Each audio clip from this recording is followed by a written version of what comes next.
Hey everyone, so we're going to talk about these two devices right here. They do, if you think about it, the same thing, but they do it very, very differently. So we're going to talk about two processes, and this is kind of like a review of those two processes, what's good and what's bad, you decide. This little device is what we call an ozone generator. So what it does is it catalyzes the air, breaks oxygen molecules, and creates ozone molecules instead. This little device, on the other hand, is a photocatalytic oxidizer. What it does is it takes the water in the air, it breaks it up, and turns it into OH molecules. So ozone molecules, OH molecules. Bottom line is, the whole point of doing that is to clean the air.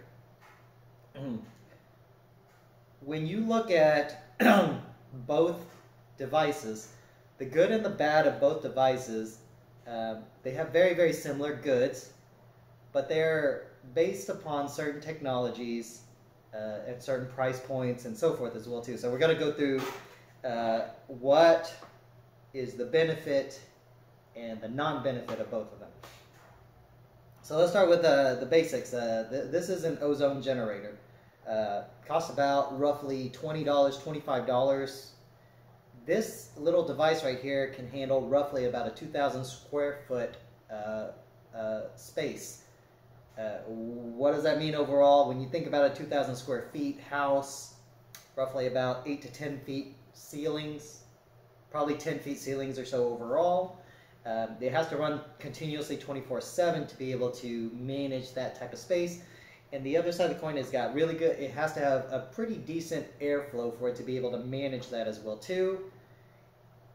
One of the problems with this is the concerns for toxicity, pretty much it becoming toxic in the air. Realistically, does it? That's a yes and a no question. If you have a confined space, it can become toxic. If you have a very open space with good airflow, it's not going to become toxic. The average life of ozone or so in a typical air is roughly about 30 to 45 seconds. So it oxidizes things very, very quickly in the air. If you think about how this works, yes, it has a little fan in here. The fan is going to blow air, not necessarily to spread the ozone, but it's blowing air into the catalyst in here, or moving air through the catalyst in here so that it can actually help to produce ozone. I think that's more of the benefit of the fan in here. Does it help to push ozone out? Absolutely. Does it move it any major distance?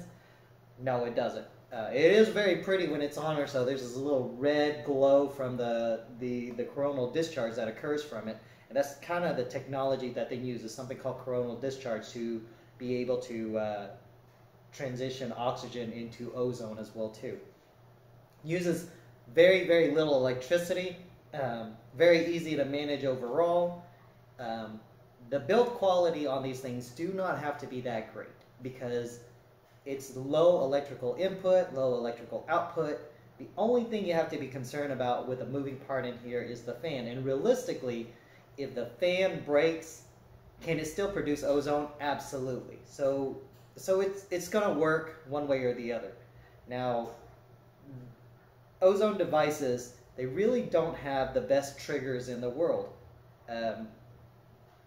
The benefit of this device right here is it does have a manual on-off switch. I have come to find that if you put this on a specialized timer, like a Wi-Fi switch, where you can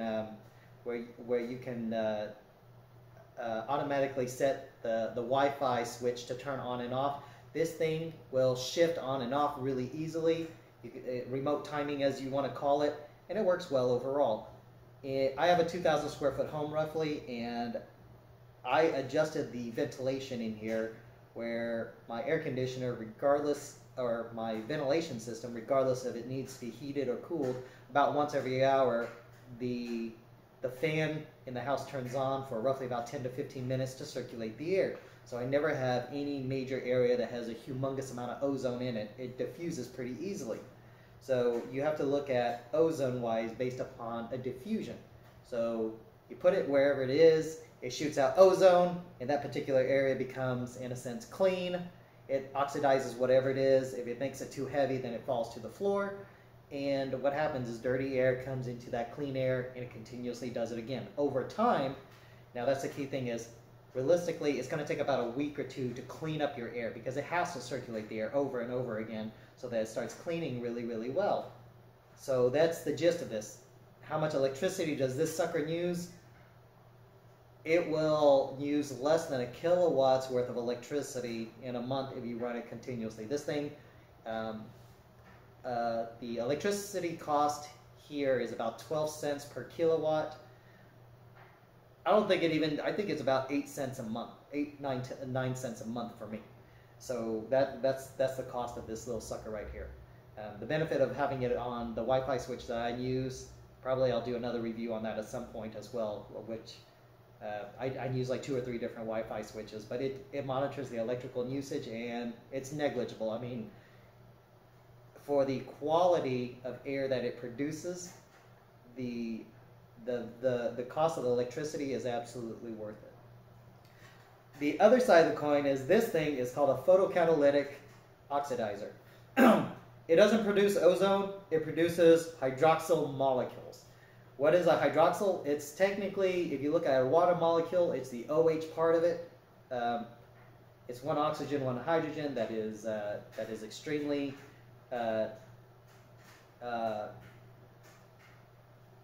what's the best word? It is very extremely charged overall, and it likes to once again do the same thing as ozone. It attaches itself to whatever it is in the air, it neutralizes it, and certain particles it makes it too heavy, so those particles are pretty much dropped to the ground, similar to ozone. The thing about photocatalytic converters is, once again, it has a fan in it as well too, and the whole point of the fan is to be able to get air into the system so it can do its thing. It can catalyze the water molecules in the air. The problem with these things is the fact that you have to have humid air. So if the humidity in the air is low, then it doesn't work very, very well. If you have good humidity in the air, it works extremely well because the more humidity in the air, the more it can catalyze the water molecules in the air.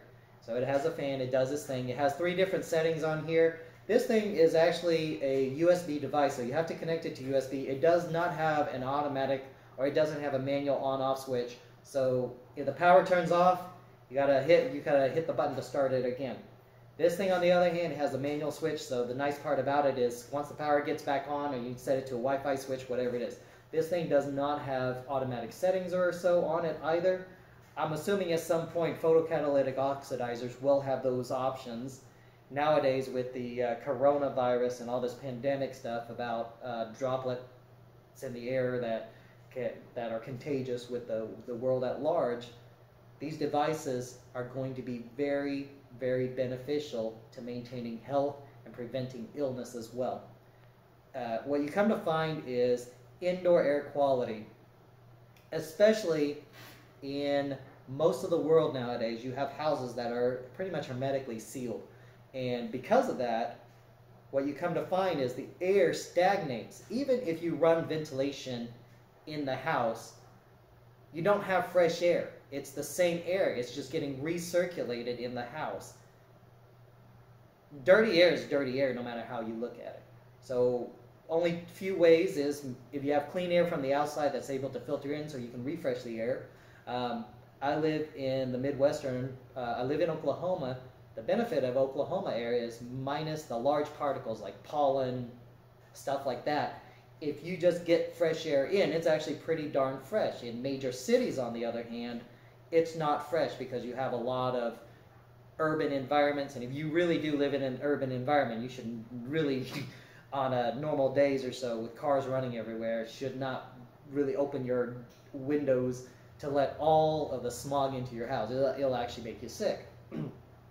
That being said, if your house is hermetically sealed, you live in environments where you don't have the cleanest air outside, these devices do really, really good at a very, very low cost when it comes to electrical usage. This device, about roughly about $20–25. This device, on the other hand, roughly about $100. So it's about 4 times higher in cost.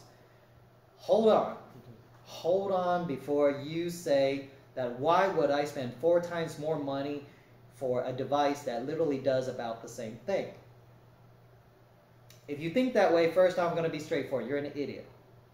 If you think about in a given year's worth of time, you use both of these devices to manage the air quality in your house, the price differences start balancing themselves out. These things use about the same amount of electricity, they do the same thing, but you think about a person who has allergies, and that was me a long time ago. I used to have a lot of allergies. What was my cost of just allergy medicines alone just to manage the symptoms of it? It was more than $100 a year, especially during allergy seasons. I live in Oklahoma, ragweed, pollen, mold, whatever it is in the air. It would piss your nose off, and in the end what would happen is you'd have to take a decongestant or Claritin or whatever allergy medicines. Well, if it's going to cost you $100 a year at least, then these devices get rid of that cost or take over that cost. Yes, at $20, $25, you end up saving money. When do you save money with this little toy right here? If you only spend $100 a year, yeah, it's going to take you a little bit more than a year. But you're thinking about it, once again, like the normal person. We're on this channel because we think about things differently. Let's just think about the quality of life that you have when it comes to even people who don't have allergies. We know that dirty air causes health-related problems. It creates people's sleep cycles to be inadequate. It increases stress. And stress-wise, it doesn't mean like, oh my gosh, I'm stressed out. It's stress on your body because, once again, you have dirty air. It goes into your lungs. Your body has to clean it somehow, and it creates an unhappy environment for your lungs if you have dirty air all the time. Well, you go outside. A person who goes outside with allergies, they have to deal with allergens. Well, they come inside with stagnated air that's just dirty. Their lungs don't have an opportunity to take a break from the dirty air. What does that do? Over time, cumulatively, it makes your lungs worse faster. You take these devices, clean up the air in your house. What does that mean? Your lungs do not have to deal with dirty air as much as it could. People spend most of their time inside their homes, inside an enclosed environment, regardless if it's work-related or home-related. Because of that, what kind of air are you inhaling? Are you utilizing? Yes, it's air. It does its thing, but what about all the little particles in the air? That's the secret in being able to maintain healthier life. So once again, the biggest balance is, how do you balance this? How do you make it worthwhile, environmentally friendly, whatever it is? Well, it uses very little electricity. So yes, peaker plants and all that are not going to have to come on because of this.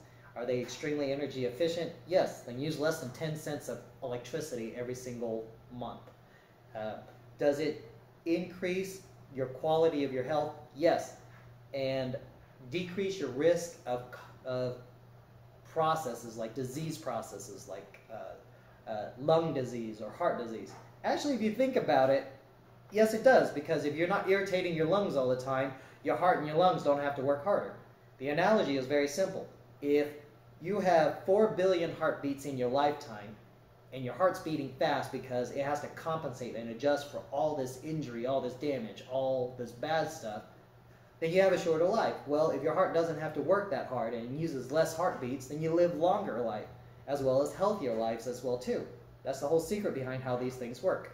I said 4 times cost versus not. You cannot think about the cost, because you have to look at the cost of what do you value your life to be. You're not going to value your life at $100. That's just stupid. You are the human being. Even the government values a human being at just about $2.1 million in their lifetime. Yes, U.S. government has some kind of value to when they look at somebody or a person in general. Is on average, you're worth about $2.1, $2.2 million in your lifetime. That's how much, whatever it is that they use to determine that.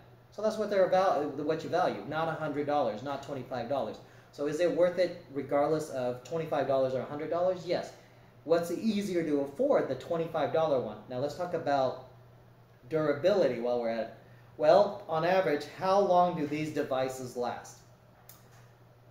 I've had these devices for a while now, and these devices right here, they last roughly about a year and a half. Well, you're saying, hey, doesn't that create an environmental problem? Yeah, it does, because if you're having to throw it away and you can't recycle it or whatever it is, yeah, it's another piece of trash in the world, more plastic in the world, more waste in the world, and you have to buy one about once every year and a half. This device right here has been actually extremely sturdy, has excellent build quality. How long has it lasted? Well, I've had it for a while now, and it's lasted, I haven't had it for more than a year, but so far it doesn't show any signs of wear. The electronics, actually, like I said, build quality and everything's really, really good. The only question turns out to be is, how long will the fans last in here, because everything else is a non-moving part. There's no filters to change or anything like that, so you don't have all the waste of that. Well, if you think about throwing one of these away about once a year and replacing it, is it worth it to pay $100 a year or $25 a year for these devices? Actually, it is, because in the long run, it's about, if you have to go and seek healthcare, medical health, or buy a medication or so, is it more damaging? Is it more costly in the long run? Absolutely. If you have to go to the ER because of an asthma attack once a year, how much does that cost in the U.S.? Probably about $700-800. $100 versus $700-800 for an asthma attack, or $25 versus an $800 asthma attack. And then on top of it, if you do have asthma, you probably have inhalers, which is another $100, $200 a year, and probably some kind of medication or so, like allergy medicine as well too, which is about another $100, $200 a year. So don't look at the cost, because like I said, these costs of these devices are extremely negligible. Do they have devices that are whole house ventilation system wise? Absolutely. If you look at an ozone generator that's designed for your home, how much does it really cost? It's about $400 or $500. If you look at a photocatalytic oxidizer, how much does it cost? About the same price for the entire house. You put it in your ventilation system and you're good to go. So those devices, those are more long-term devices for homes. Can you put these in your car? Absolutely, you can put them in your car. Does it work the same? Yeah, it works the same. Once again, but you have to look at the space of a car. You cannot run this for an hour in your car. The space is too small. It will produce too much ozone and you're going to end up killing yourself. It'll be toxic and you'll kill yourself without even knowing it. The cool thing about a PCO, a photocatalytic oxidizer, actually, is you can run this thing for hours in your car at its maximum, and so far I haven't gotten injured, I haven't had health problems, I'm not dead. So you can leave this running in your car for hours or so and it won't be a problem. This was actually designed for very, very small spaces. This right here, as a photocatalytic converter, probably a maximum, probably like 120 square foot space by about 8 to 10 feet high. It could probably handle that if it was running 24 hours a day, 7 days a week at its full setting. For a $100 device, yes, I actually use this one more for my car, because in the end, you don't want things to oxidize or be reactive in your car for an extended period of time. Hydroxyl ions or so will last roughly about 10 seconds in your car. Ozone up to about 45 seconds. So this thing is great for a house because you have a lot of space that needs to be oxidized. So this is very, very beneficial for it. Health-wise, are they beneficial for your health? Yes. Do I utilize both of them? Absolutely, because once again, I have really, really bad allergies. Once I started using an ozone generator, actually for the last probably about 10-13 years, I very rarely have had to use allergy medicines. Has my health improved because of it? Absolutely. Do I feel better every day? Absolutely. Compared to before I utilized these devices. Once again, my car has this. I actually used a smaller version of an ozone generator. I stopped using it mainly because this is a lot safer. Do they work the same? So long as you get the concentration right. They do have ozone generators that are designed just for cars, so they don't produce tons and tons of ozone. Technically, you look like at a 1 to 3 milligram per hour ozone generator, that's absolutely fine. When you look at anything above 100 milligrams an hour or 200 milligrams an hour, those are more for large spaces. So don't put those in small spaces. Even a regular bedroom, if you maybe a 150, 200 square foot bedroom, if you put something that produces 100 milligrams an hour, you're probably overdoing it upon how much ozone you're producing in the room itself as well too. So don't necessarily do anything like that. What other things that need to be placed in consideration when you're utilizing these devices? Well, not really a whole lot. It has to be in open spaces. It has to have good airflow. This device or so, airflow doesn't start from the bottom. It actually starts from the sides here, and it shoots up. This thing, surprisingly enough, this thing does not start from the bottom and shoots air up. It shoots from the back forward. So you have to have a way of allowing airflow to go back to forward. This thing can actually be placed against the wall because there's a little space gap right here that can take air from the lower side and the upper side and push air through it. How well does that work? No, don't push it against a wall like that because it realistically does not allow good airflow to produce tons of ozone. You want it to have free-flowing air to produce ozone. So yes, put it in a space where you can have a lot of oxygen or air exchange to produce the airflow that's necessary to make this work. Don't place it flat against the wall. It just doesn't work very well. Outside of that, realistically, the reason why I bought this as well too is because it also has it produces negative ions, which everybody knows that negative ions actually help to make other dust particles in the air that float around really easy a little bit heavier, so they fall, and all you have to do is hopefully just sweep it up and vacuum it up over time. How much time do you need to clean up air? Well, a couple of friends, I told them when they put this in their house and run it over time, it takes about a week to 2 weeks for you to see the difference. And actually, in about a day or two, if you run it, when you come into your home or you come back home, you can actually smell the difference of the air in your house compared to outside and compared to what you were used to a long time ago or before you had these devices. So it does make a difference in the air quality because you can actually smell the difference. If you have pets, cats, dogs, so long as you use the right concentrations and you don't over-concentrate your house with ozone, is it safe? Yes. Do you have to smell a cat anymore? Do you have to smell a dog anymore over time? No, you don't. Do you have to smell any weird foods or whatever it is? Well, the benefit of these things is all the aroma, it does exist in the air still. It just doesn't stay in the air for really, really long.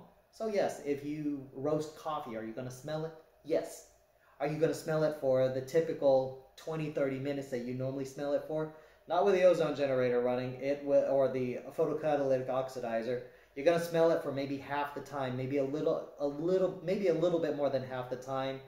So those are considerations where if you have aromatherapies in your house, stuff like that, it's not going to work.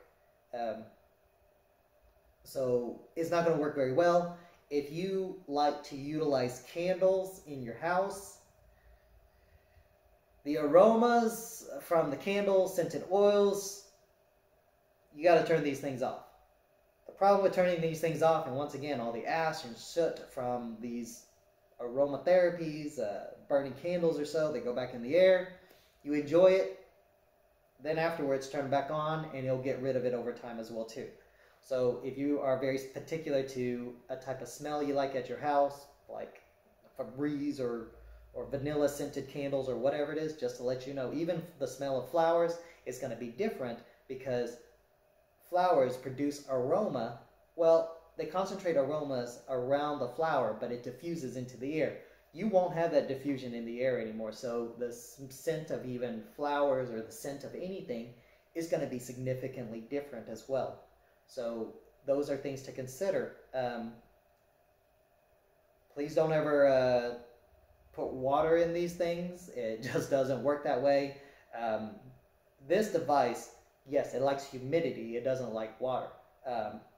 This device probably will electrocute somebody in water, even though it uses a very, very small amount of electricity. Humidity-wise, for this device, for the photocatalytic converter, yes, to make it efficient, and this is you kind of have to look at the science behind it, is there is a certain level of humidity where it's ideal for it. For this one particular, anything below 36% humidity, this thing is not going to be efficient. You can run this on high, it's really not going to do a lot if it's only 20% humidity. You're just not going to produce enough ions in the air, or ions in the air for it. You got to have roughly about 40% to about 50% humidity in the air for this thing to be even efficiently capable of producing the type of hydroxyl ions. This thing is not about humidity, it's about airflow. There's always plenty of air in the air. Bottom line is, so long as you have air in the air, you're absolutely fine. This thing will produce plenty. If the air gets heavy, on the other hand, and once again, humidity-wise, if you have higher than 60% humidity, this thing is not going to produce as much ozone as if you had humidity roughly about 40 to 50%. Some people like high humidity. Just to let you know, it's going to make these devices not work very well. This device does, outside of that, this device will still work in low humidity. It just doesn't care because it still has oxygen flowing through it. This one, once again, those are considerations. Why do I run this in my car? Because most cars, the way the filtration, the air works, you're always going to have normalized humidity overall. In the house, on the other hand, on cold days, whenever water condenses a lot easier, if you don't manage the humidity at your home, because cold days or your house is colder than normal, humidity levels in the air are going to be very, very low. Yes, I have a humidifier, and at some point I'll probably do a review on a humidifier or whatever it is as well, but to be able to manage a photocatalytic oxidizer in a home, you have to make sure your humidity levels are going to be good enough for it to oxidize something, because it won't oxidize anything else. I mean, it'll oxidize other things, but the whole point of this is to oxidize water molecules in the air. Thank you very much for listening to my review.